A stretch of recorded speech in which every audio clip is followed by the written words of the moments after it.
گوادر میں سربندن کراس کے مقام پر پک اپ یونین کا دھرنا جاری ہے، جس میں بارڈر کھولنے کے ساتھ ساتھ مقامی ٹرانسپورٹرز نے اپنے مطالبات بھی پیش کر دیے ہیں۔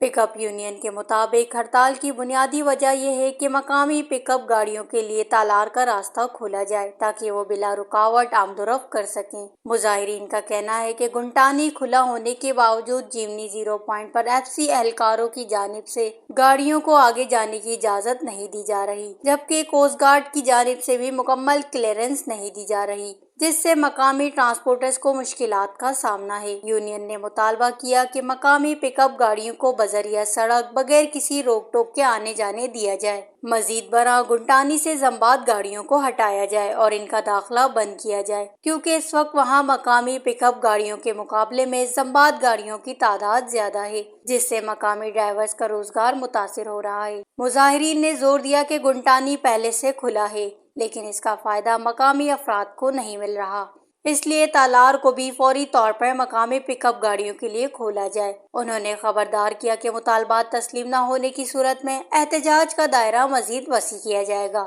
تاہم تحصیلدار Gwadar, D S P police Gwadar کی مداخلت اور مذاکرات مطالبات کی منظوری کی یقین دہانی کے بعد پک اپ یونین نے دھرنا ختم کر کے مکران کوسٹل ہائی وے کو کھول دیا۔ وش نیوز گوادر۔